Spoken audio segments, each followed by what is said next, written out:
जो श्री गुरु महाराज जी की ज्ञान गंगा में गोते लगाते हैं और जिन्होंने भी ज्ञान गंगा में गोते लगाए हैं उन्हें ही गोविंद की परमात्मा की प्राप्ति हुई है और होती रहेगी। सुनी आचरज करे जनि कोई, सत्संगति महिमा नहीं गोई। मज्जन फल पोखियत काला, काक होहि पिख बकट मराला। गुरु संगति की महिमा छिपी नहीं है। जिनके दिल में छल कपट होता है वो लोग भी पवित्र दिल के हो जाते हैं। गुरु संगति कौवा को हंस बनाती है।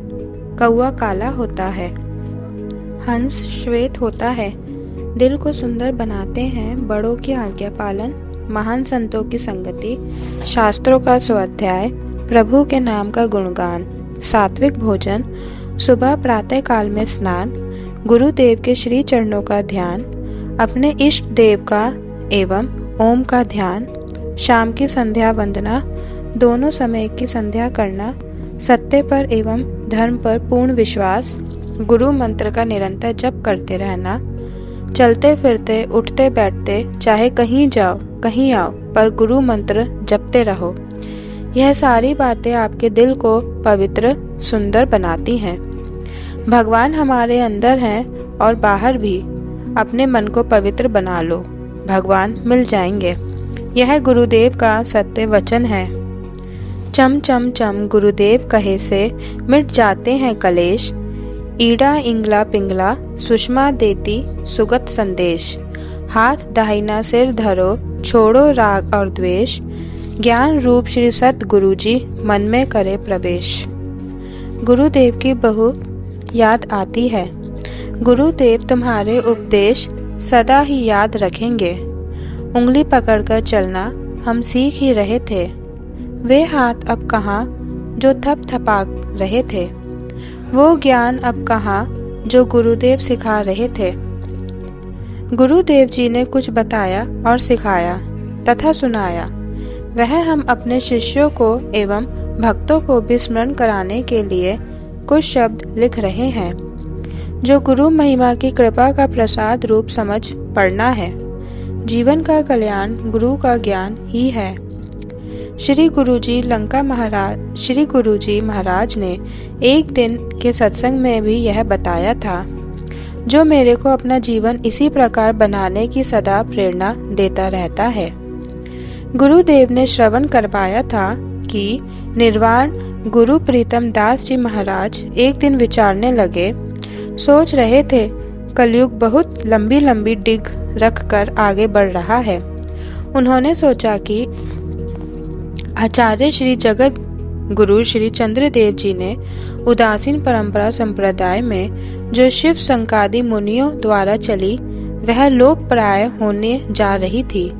तब भगवान शिव को स्वयं श्री चंद्राचार्य जी के रूप में प्रकट होकर प्रचार प्रसार किया और वे जगत गुरु श्री चंद्रदेव कहलाए।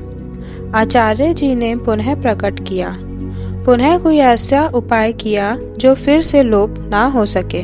गुरुदेव निर्वाण गुरु प्रीतम दास जी महाराज ने 12 वर्ष तक गुरु ग्रंथ साहिब को सिर पर रखकर बाबा वनखंडी जी के धूने पर खड़े रहे थे। प्रतिज्ञा कर ली, जब तक बाबा साहिब मुझे दर्शन नहीं देंगे तब तक ऐसे ही खड़ा रहूंगा।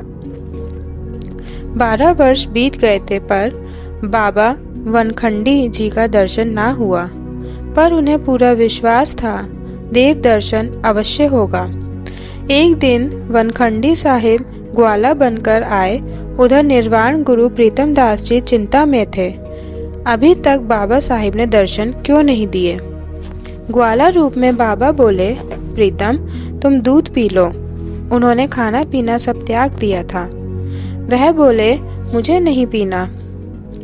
जब तक मेरे बाबा वनखंडी साहब दर्शन नहीं देंगे तब तक मुझे कुछ नहीं खाना पीना है। मेरे बाबा ही दूध पिलाएंगे। गोपाल तुम जाओ अपनी गाय चढ़ाओ।